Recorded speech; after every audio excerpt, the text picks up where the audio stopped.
welcome everyone for the first episode of FuruTV. I'm joined here with Blake from the Furu Combo team, and my name's Blazer in the Discord, or Josh in person from the Furu Combo team as well, and then Kevin from Polygon.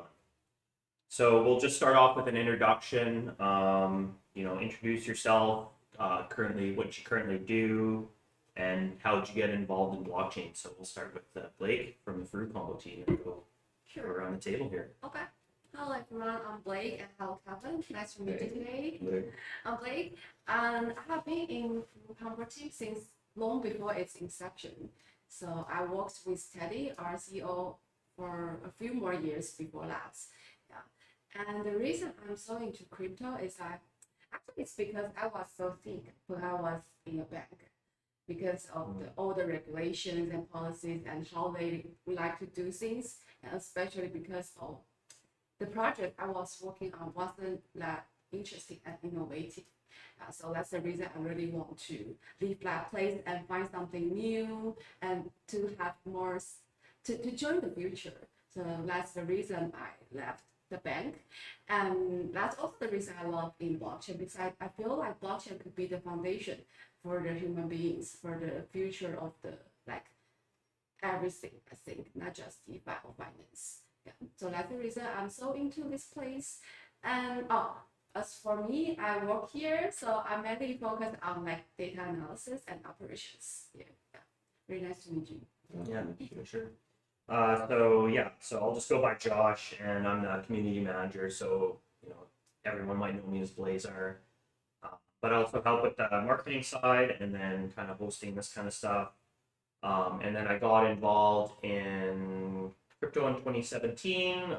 Just when I first read about it, I've always been into giving back to the people, and too much centralization in banking creates all these fiscal problems. So when I first read about cryptocurrency, I kind of dived right in, and it was super interesting. So been here ever since.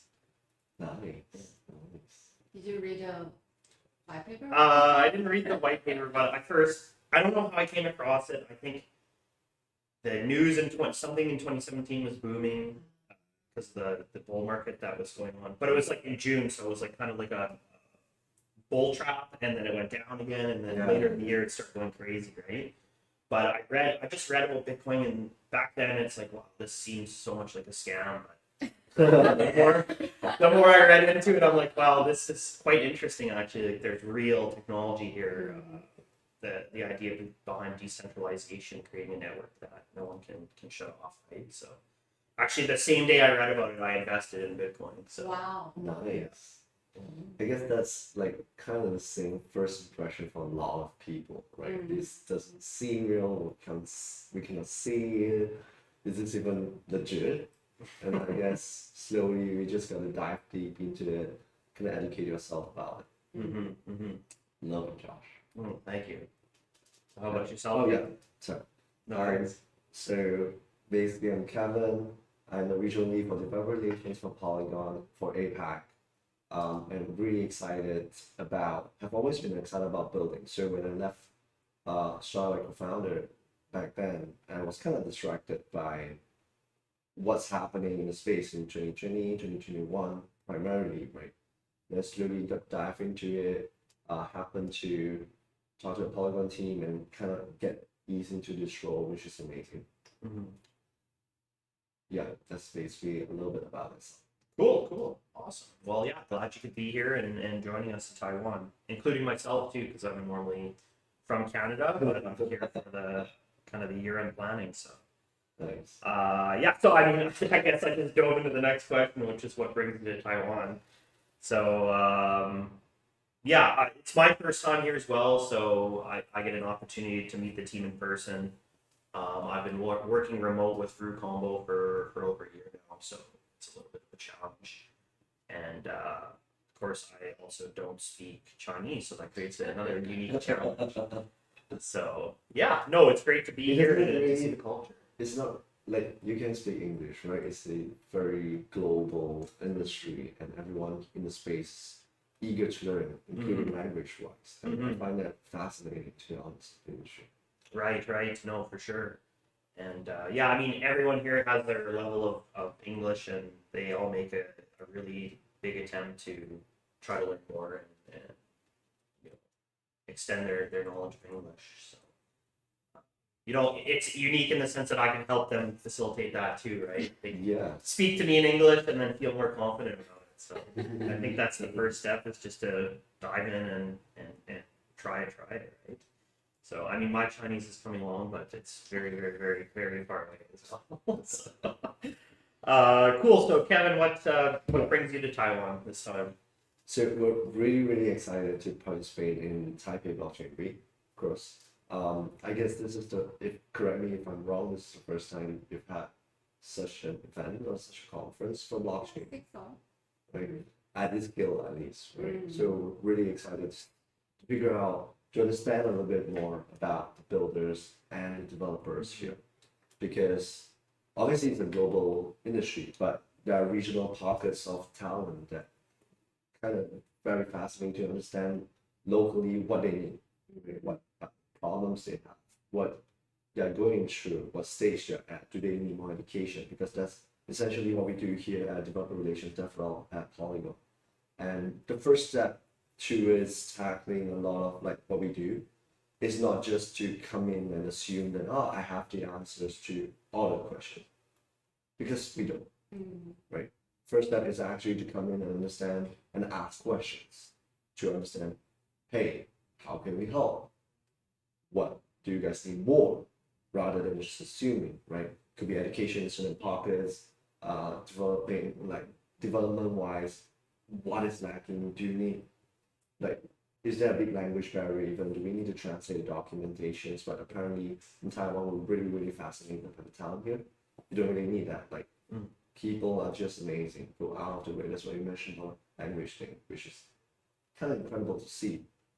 The builders here are taking initiatives, and we're here to understand a little bit more about the builder communities here. Right. Because I mean, as DevOps for I guess Asian countries, Yeah, it presents its own unique challenges, I suppose. it with does. building. It does. So for DevRel, right?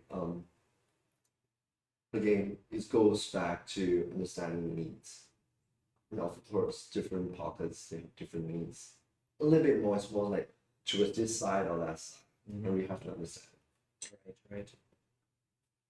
Awesome. I think in general, Polygon team is quite supportive. Every time we have questions in Telegram group, we also got responded in very short period of time. I think you guys really work really hard and being really friendly. And let us always know that you're gonna be there to support us. I guess the least that we could do is to be there, right? Obviously, it's impossible for us to be very hands-on with every single project, but at least when you guys have certain questions, right, we're there to at least point you in the right direction, hopefully, right? Or just share some of our experiences, or like figure out how to help you guys succeed. Because from our point of view, it's never really about us. It's not about us. It's about the users, it's about the builders, it's about the developers, the projects. You guys are gonna bring in the adoption, and what we can do as an infrastructure player is just to empower that. And that to us is really, really important to do. For sure. That's amazing. All right, we can go to the next topic here. All right, so what is your favorite thing about Taiwan? Yeah, tough question. So I'll start, I guess. Blake, maybe you can jump in if you want. Okay. It's up to you. I'd say for me, it would be, I mean, the obvious answer would be the food. Food everywhere. It's insane. I was not ready for the amount of food, even being someone a little bit bigger. But I think, within even a kilometer of the hotel I'm staying at, there's probably over 100 restaurants. So anything you want, any kind of food, it's there, and it's very tasty everywhere you go. So for me, it would have to be the food, but yeah, the people, the culture, it's just a very welcoming place. So I think both answers are cool with me. Kevin, how about you? So why Taiwan? I always loved Taiwan. Like you basically touched upon all these things: the people, the culture, the food especially. Like I obviously put on a few pounds. It's been here for less than a week, right? It's like the noodle and the pineapple tarts. It's just crazy. Oami swan. Two. Everything about Taiwan is just amazing to me. Yeah. Yeah. It's very hard to pick one. Like, Yeah, for sure. It's like impossible. Yeah. Yeah, it's very very vibrant, especially in Taipei here. So It is. it was nice to get away to a quieter place and kind of see how that was too. Just beautiful scenery too, out the countryside. Absolutely. So lots to offer if you're interested in traveling to Taiwan. And I think you can get by with English alone, like if you don't speak Chinese, for instance, but might be easier in like a bigger city like Taipei or than. I think in general, Chinese people are very friendly, and Mhm. for you are Yeah. a foreigner. Yeah. Even you go to a place that nobody can speak English, everyone will try to help you. Right. No, I think that's a good point. A lot of places you go, they're kind of scorn you for not knowing the local culture, right? So, Blake, do you have any closing thoughts on what your favorite thing is about your country? Okay, Yeah. aside from food, Yeah. I think I like Taiwan. Another thing I like about Taiwan is that it's so easy to get everything because it's really easy to get hiking. There's several mountains in Taipei as well, so it's pretty close. And also, it just takes like an hour to drive to go to beach. That's what I really like. Yes. I go there basically every weekend if it's sunny days. Yeah. So I think it's really easy to get everywhere you like. Yes. Yeah, that's a good point because I mean, from where I'm from in Canada, it takes me 12 hours driving to get to Pretty the beach. bad. So yeah, it's a bit of a journey. So I don't get to see. Actually, I've seen the ocean a lot this year, but typically I don't. So that's nice for sure. Okay, so we brought a few snacks here for Kevin to try and maybe even myself to try. Oh, Yeah. yes, of I I course. think Yeah. it's free to try it before. And this is the one that you mentioned. Yeah, it's one of the cakes. Yeah. Oh, nice. So Yeah, I mean, we can kind of get into anyone that. Should we start with these? Pineapple cake? Do you? Okay. I think Josh haven't tried it before. I you don't should. think so. I guess pineapple cakes, correct me if I'm wrong, is like the national snack Yeah, I Oh, that's think really famous all over the world, right? Really? And this one is a bit different. There's also an egg inside Yep. of the cake. Oh, Maybe I'll just go show. haven't. Yeah. Do they do that like for streaming? Oh, yeah. You're not really professional. No, No. good enough.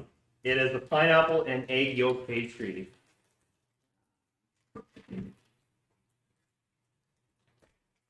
Did you have breakfast? No. Oh, that's So this is perfect, right? Nice. I didn't know that we're gonna get to dig into it right here.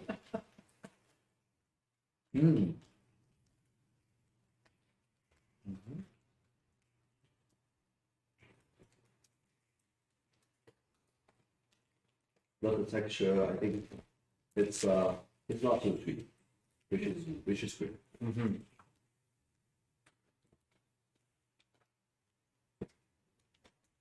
Oh, it is good. Kind of got like a filling. I guess that would be the egg and pineapple Yeah, I mixture, think that's dark. and then just maybe a Mm. regular outside. I don't know how to describe that. Regular cookie outside, but Is soft. that regular? I think it's super delicious. Delicious. Because this is regular, it's not normal. Yeah. It's good. I'm not even talking right now. I'm just eating.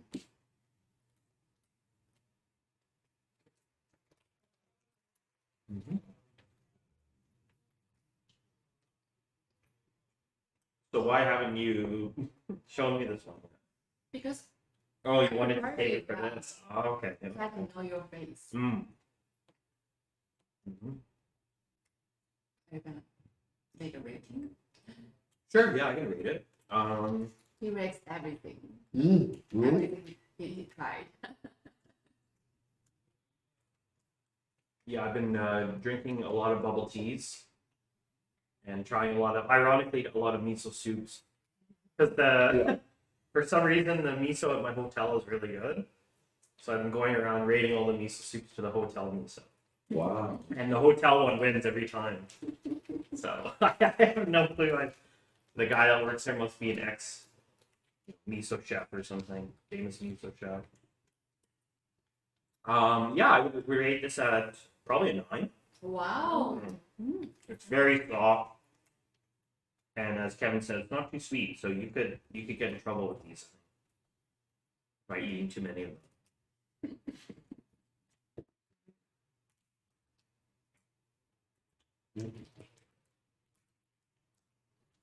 Which brand have you tried? Do you remember? I don't really remember, but to be honest, this trip I haven't had pineapple tart yet. Oh. But I would love to open to any suggestions, to be honest. Need to grab a feedback. It has a small hand. Yeah, the box is bigger than my head. Awesome. All right. Do we want to try one more? Or all of them? This is now a food What do you think? stream.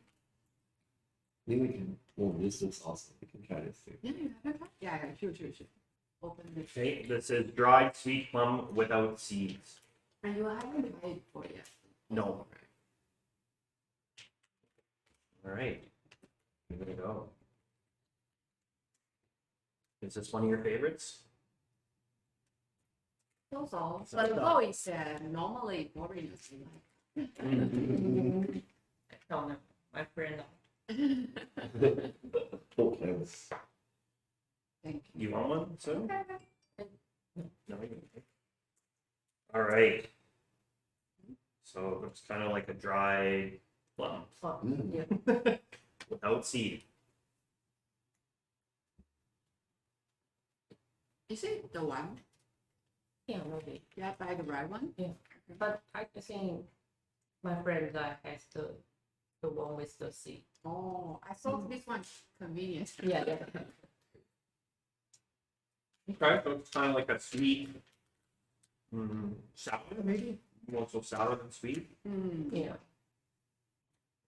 Is there any mint? Sour snack. No mint. No. Taste anything. I'm not too sure, but it does like have a to Mm-hmm. a little bit. I'm Do you not, like this? I'm not crazy about it. 1 to 10. What you said.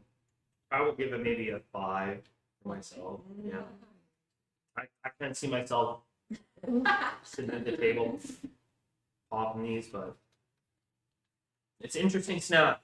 Yeah. Good to try. So maybe bring it back for your family as Christmas Eve.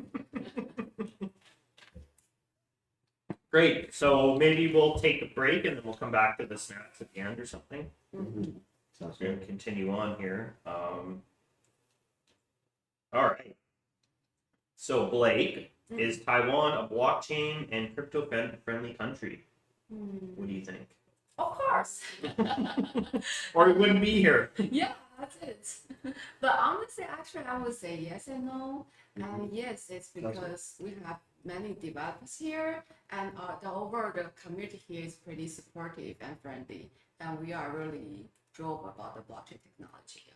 But another thing about the yes is that I know there are many foreigners who work in the blockchain industry has already got the gold visa for Taiwan, so they can stay here for a longer period, like for 3 years. Mm. Yeah, I know there are thousands of people already applied for that and also got that visa. So I think maybe in this perspective that we are quite crypto friendly. Yeah. But no, it's that I think our regulation is not really clear towards the overall blockchain yet. Like for the crypto, they think the crypto ether is goods. So when you buy the goods, you have to pay the tax for that. But they don't really think that is they treat it like it's like a television or something. And for how they think about the future of blockchain is still unclear, and there are many like speculations towards that. So that's the reason I think maybe sometimes it's not really friendly. Do you think the government's more open towards exploring the technology, or they're trying to like shut it down? I think it depends on people. Mm. Yeah, because in general, I think Taiwanese government really want to protect investors overall. Yeah, so I think, yeah, so maybe the first impression is that they may prefer to protect the investors, and blockchain is too new and too many scam. Yeah. Mm. But I know there are still some politicians really want to push this thing forward. So they are still like trying to make something happen. Gotcha. I think what you've said, right? I think like a lot of countries, regulations they are at the understanding phase. Mm-hmm. I guess they couldn't really rush in and regulate something they don't actually understand, right?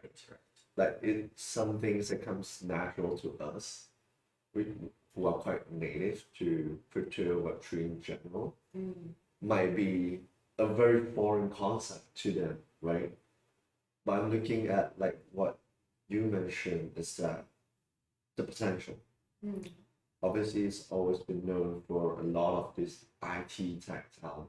Mentioned something about developers, and I think this is where I think the government maybe I hope will be supportive and open towards that side of the technology technology side at least, right? Yeah, indeed. Yeah, it's a good point, because I mean, it's the technology that can help to make things easier for everyone, Yeah. right? Increase transparency.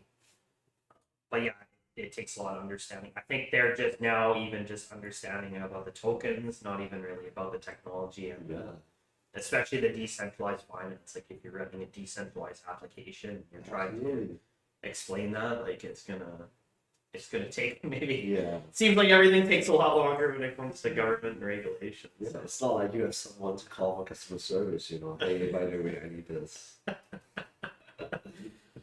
For sure. Cool. So yeah, it seems like things are on the right track to, I think, be positive for crypto in Taiwan. Bullish. Yeah. Bullish Taiwan. All right. So next question is Blake. What do you recommend a visitor to do or see in Taiwan if they want to visit? Try as many food as you can. Yeah. Yeah, get some pancakes and some dried sweet plum with. Oh, maybe you could skip this one. Okay. Yeah, fair enough. Try everything. And also, Josh and I went to the Xiangshan Mountain. Like, Oh. I think. Elephant Mountain. I Oh, think that's also remember, translation. yeah. And we went there for a hike, a small hike, like for 20 minutes or something. And out there, you can see the view of the Taipei city. I think that was pretty That nice. sounds awesome. Yeah, that's beautiful. I guess if you do walk it from the bottom, we kind of cheated a bit. Yeah. It's maybe 45 minutes Yeah, from the should bottom, be. so it's a bit of a hike. Mm. But it's definitely worth it.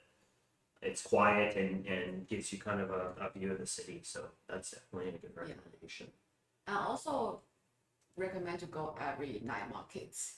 Yeah, even Night it's markets. big or small, yeah, there are pretty much everything there you can find. And not just for the food, I think it also have a taste on the daily lives of the people here. Yeah. And I think every district or area usually has Yeah, one. like 5 minutes walk. Oh, really? From here? Night market. Yeah, there's one here. Yeah. Nice. Yeah, we went to one closer to the river, yes, but that was, yeah. Did you see the river in the Ningxia night market last Wednesday? Yeah. Where's the river? Well, it's closer. It's closer. Because you keep checking the Google Map, right? Yes. I don't know that. It's like, where's the river? You couldn't see it, but it's closer to Okay. the river anyways. But yeah, there's. You I see don't it know on my the map, directions right? perfectly. Google Maps. White near. It's somewhere in Taipei, close to a river somewhere. Should be. But yeah, there's quite a few, I think, and really good food. So, do you recommend Taipei or another city maybe for someone to visit? Okay, yeah. I think Hualien is somewhere Fine, you for the can local. visit. Yeah, the Tarago Park, the Tarago Mhm. National Park. I really love that. The scenery. How do you think about that? Oh, it's quite We amazing. went there Yeah. already. It looks like, honestly, it reminded me the most of Avatar. So being an Ooh, Avatar, yeah. and that sounds really awesome. I Yeah. think this trip probably, not for me, it's just too packed with work and all. Next trip, just go to Bali, I guess. Just Yeah. enjoy, love some steam, Yeah, check yeah. out Avatar. Yeah, for sure. Yeah, it was interesting to me because you could see the mountains and the, kind of the clouds rolling through the Oh, hills, but like it's not like the clouds were in between the mountains on both sides, so it's quite unique looking. Like you see in the old school like Chinese paintings, where the little clouds are kind of rolling through I like think- snakes or something. is it called in Chinese Yunhai? No. Yunhai. Is it? Is, Yunhai is more about, is oh, I thought it's a cloud mountain thing. it? Oh, Yeah. I see. During the Chinese, it's I not may a not be good at Chinese too. But your English is really good. Thank you. It is really good. Awesome. So let's shift more towards kind of what's the main focus for Polygon right now, Kevin? So, Let me guess, developers. yeah, Developers. because that part and the tech. So basically two things here. Tech-wise, moving into 2023, with amazing teams working on, I believe you guys are aware, some of these layer twos, ZK layer twos, zero knowledge rollups. And we're really excited about that part of the equation, right?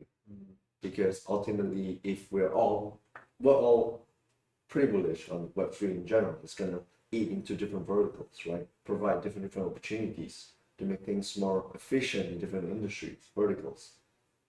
While we're looking at that future, there's gonna be a lot more adoption, a lot more transactions per second, and scaling. For sure, right? And layer twos, we're really excited about a couple of our teams working on layer twos. And I believe that 2023 will be a huge year where a lot of interesting announcements are going to happen in the layer 2 space, right? When you think about Polygon's layer 2s, it's like recently getting the most views and people are talking about is our ZKVM, obviously. But we also have other stuff happening. We're very looking forward to it. Is there anything you can leak? No, like, so we have had strict PR training. Oh, okay. But jokes aside, just think about, like I mentioned, right? It's all about the developers, builders, and also the users. So anything that contributes to that, a better developer experience, a better user experience, are all part of what we're really thinking about when we design whatever solutions we have at Polygon. And that really resonates with me as a person. Right. So, question for you then: do you see any difficulty in getting either users or developers to switch over? Because you guys are working on maybe 3 or 4 different scaling solutions that are either in testnet or about to go live soon. So, I think some of the trouble right now is getting these protocols to make the switches, and there's so many networks to choose. So, how do you kind of help to facilitate this? So the first thing here is that I guess the strategy mostly is providing options to people. Because the reason that we have different solutions is also because there are different needs per se, right? Different exact pain points that might differ slightly differently for like different solutions to solutions, for example. SuperNet's more suitable for enterprise needing something for their own blockchain and stuff like that. And just an example. So we provide the option, educate them, and then they're empowered to make a decision. I think this is how we kind of look at it. Gotcha. Right on. Look forward to the future, definitely. So it's gonna be very interesting. Yeah. It's gonna be very interesting because nobody knows for sure what the future is, but we can all, like all of us here in this room, I'm sure we're bullish in the space, and we sort of kind of look into certain potential things that could happen, and we're kind of looking forward to waiting for that to materialize, and that prove our thesis right, and then we actually played a role in empowering that future to happen. I think this is why we're all in the space, right? Building this. So because this space, to be honest, my mom knows nothing about what I do. She thinks I work at Bitcoin, right? And then when Bitcoin price dips, it's like, are you alright? It's like, we're actually in technology side, but Yeah. so I believe you guys might have the same experience as me. They don't really understand, but really looking for the time where they don't have to understand too deeply, and it just happens. It empowers a lot of great innovations to happen. Sure, I think that's well said. And I feel like we're kind of in a transitory period too into the next step. We had the development of like the POS chains and people starting to look into basic decentralized finance protocols. Now we're looking into kind of how you can secure these through, say, the main Ethereum chain and start to really work into scalability. Yeah. And that's going to be, I think, the next step, and quite interesting to see what comes of it. Because, you can't run as we saw in 2020, you can't really run your decentralized finance application if it costs, 150 a transaction. Yeah. So. It's so a big part of the whole blockchain Web3 idea is to provide opportunities to everyone, right? To decentralize, right? Empower every different regions. So if you think about $150 gas fees, people in a lot of places couldn't afford it, simply couldn't afford it. And a big part of what we're promising in the future is providing these opportunities for all people, and then that has to come down. What are we doing to make that happen? Playing a part of that really resonates a lot with us. For sure. So you stated, helping builders is the most important. So what kind of help can you provide, or what can builders that are building on Polygon expect from the Polygon team? Yeah. So Polygon, we have like different BD teams, business teams that can help, as well as for my team, our team per se, we're from developer relations. So a lot of what we do here is think of it as we want to help builders, developers to go from 0 to 1, right? Essentially. So what are the programs that we can activate? It could come from education, like boot camps that we have, right? Like educational stuff, content, right? Designing hackathons to make it conducive to people. It's not just a side project or something. Maybe it could turn into something. Get them excited to build a social part of a job. And when you think about it, all kinds of incubation programs, extension programs to help them, because a lot of the developers might need more help, right? They might have a cool idea. They might be able to code a little bit, and then maybe they need some help here and there. We would have all these programs for them, incubation programs, for example, on and off, all kinds of this stuff. We look at it as a very holistic kind of view that what do they really need? Because we don't want to let's just do just hackathons. It doesn't work that way, right? Mm-hmm. It has to be holistic enough to help them throughout the whole pipeline process. And then hopefully they build something worthwhile, right? Something that's actually bringing real utility. We need more of that to drive adoption. Right. We've been through 2020, 2021, 2022. I think a lot of what we want moving into application layer side is that better problem solving utility use cases. And decentralized finance is definitely one of them, right? Super bullish on that. It's more efficient. There's so many ways. You don't have to trust on decentralized entity. Of course, we know how that turned out with a lot of the recent events, but it's just so exciting to kind of look at it and say, there's so much more work to do, and really, really excited for that. Yeah, for sure. And I think, as Blake said earlier, if you have any questions as a builder, the Polygon team is quite open to working with you or pointing you in the right direction as to where you can find that information to help you out. So it's been great working with you guys in the past, and you've been always very open to providing that. So. I was curious. So, is there any like interesting projects there that are some builders are working on lately? There are a lot of interesting projects Mm. in all across different verticals, right? Mm. I think also one of the recently very interesting parts are like people looking into ZKP and how it can help in certain different applications and provide you a little bit more privacy, a little bit more secure use cases, plug into different existing ones maybe, and it kind of becomes its own magic. And we're very early in the stage, but we're starting to see some builders on the ground really looking into different stuff, and that's really empowering. Looking forward to see it. Like, I'm like always the dumbest guy in the room, almost always. I'm sure that I am here. And when we look at like amazing stuff you guys are building, we're like, oh, it just works, right? And all we can do here is how do we nurture and support it, right? That's just amazing. And I mean, that's needed too. I mean, that's no, it's definitely a part of the equation as well. Provide that infrastructure and help and support and events and even financial help and everything. Right? So, But we're not able to do it alone, so we like to bring in partners together, right? Because can't really do everything alone. Yeah. And a lot of what we do here is collaborative mindset is really important.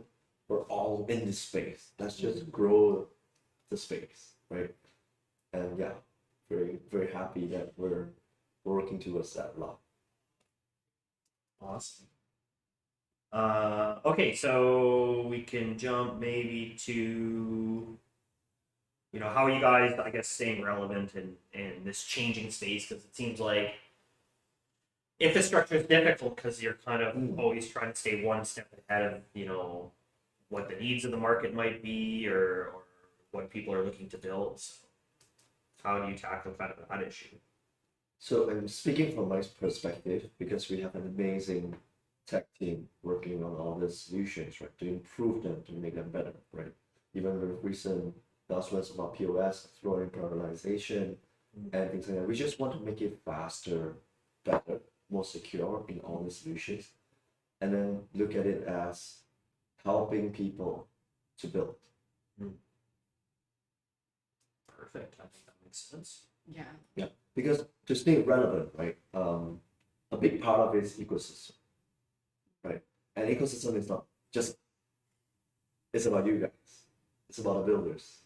Right? Again, it goes back, I think, goes back a lot to what we believe in. Like we've been talking a lot, it's all about the builders. How do we stay relevant? Because it's all about the ecosystem. If you have like great DeFi apps, you have great NFT apps, you have great games, right? It's a very vibrant ecosystem, and that essentially means you're very relevant because you empower that, you make that happen. The builders just make cool shit, cool stuff. Excuse my language. And the ecosystem just booms, right? It's like it's not a. We don't want to look at like highly inflated policy kind of ecosystem to stay relevant. We want like real world utilities, use cases to stay relevant. I guess that's how a lot of us in Polygon, how we look at things. Right. And yeah, I mean, as we've talked about, outside of Ethereum, I think Polygon has kind of the most expansive user or developer base in terms of. We hope to do better. Thank you. But yeah, I mean, it's Appreciate the kindness. in terms of actually people building it and using it, it's pretty top notch. So outside of Ethereum, personally for me, I think it's one of the best. So Thanks, Josh. yeah, you had no problem. But we're also looking at we're doing okay. But let's talk about how can we grow more. Web2 developers. That's a shit ton. That's a lot of them. How can we get them into the space?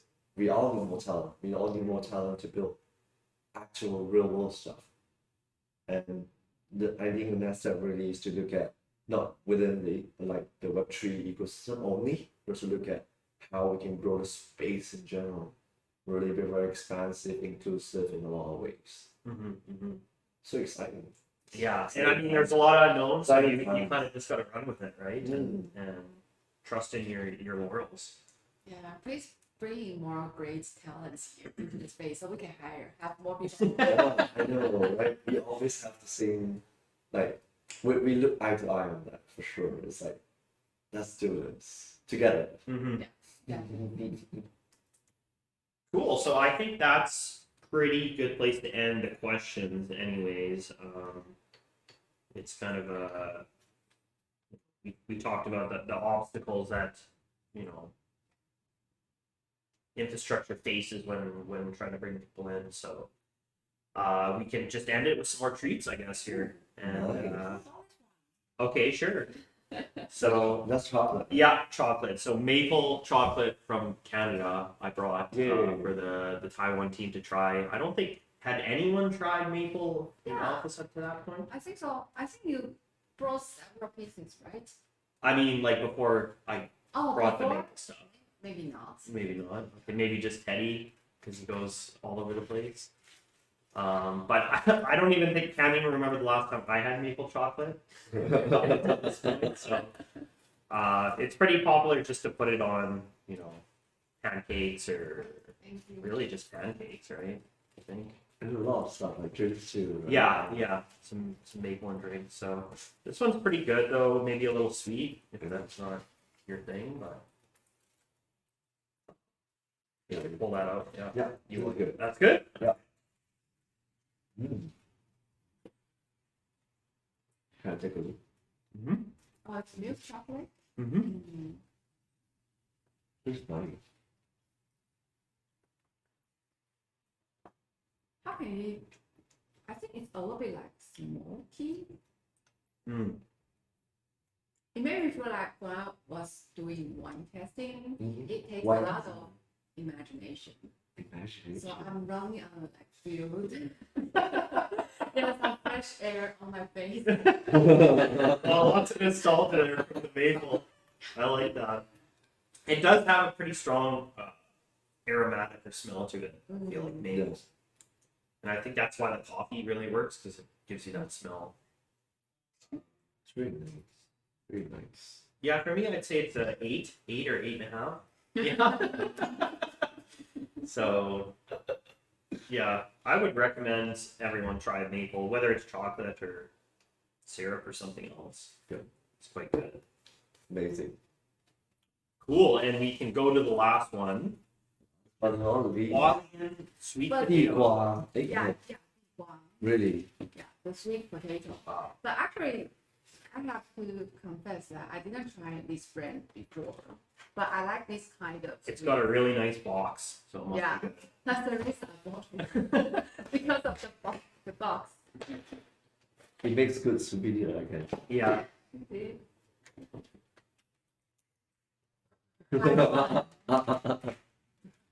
You need a bigger palm. Yeah. Let's take a look. Nice.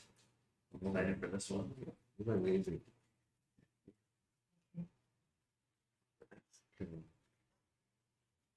Are you gonna to take some pictures and to edit? Yeah, sure. Yeah, that's a good idea. We'll take a picture. Is this the thumbnail? Yeah. This is the We need thumbnail. like a very fun thumbnail. Like It does look like a potato pastry, basically. it is literally a potato pastry. It looks as it's described. Yeah. Josh, come on.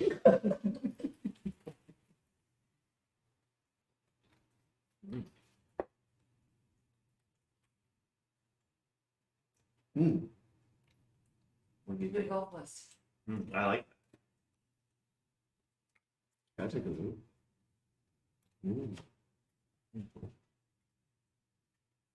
very soft. But this is different from my imagination Really? and my expectation. That doesn't sound bad. I expect more. I'd say it's not very sweet, but it's got a little bit of sweetness to it. That's a little bit dry. Yes. I prefer pineapple cake. Yeah. Mm. Yeah, that's hard to beat. Yeah. I'd probably even increase that to 9.5. But the box is really simple, see. Mm. Really, a little bit boring. I think this might be like the selling feat to try to sell you on the item. You know? Yeah. But if you're buying this, you know it's good, so you don't care what the box looks like. A marketing works, right? It's like branding, design. Yeah, builders need more this kind of stuff. Mm. I think that's different expertise. Yeah.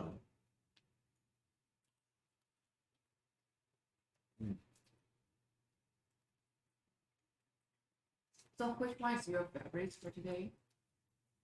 I guess it's a pretty easy choice. Yeah, This is just nice. we beat. This is great too. Darn. I mean, I would even agree. The pancake. Second. Second's a bit tougher for me. Because I'd say this is about a 7.5. Oh, Yeah, it's quite good.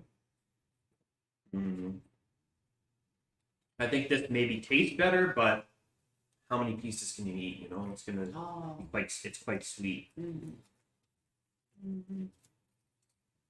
So maybe I won't choose a second. They were both equal, and then this one is the unfortunate loser. But maybe you like this. I don't know. I've seen a lot of people that like this kind of stuff. So. This is not food advice. I'm not a food expert. Disclaimer, yeah, disclaimer right here. You might love it too. Maybe Yeah. you can try. I think that's the point. You know, just try as much as you can, and you're not.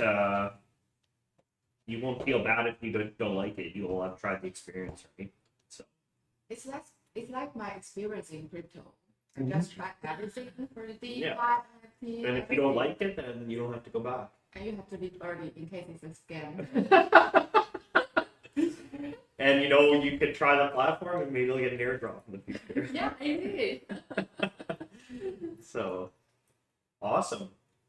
So that's the first segment on FuruTV then with Kevin from Polygon and Blake and myself from the Furu Combo team. Yay.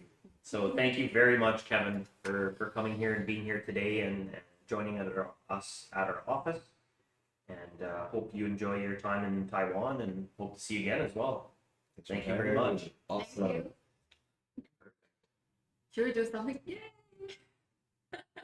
Yeah. Wait, I gotta not hold this.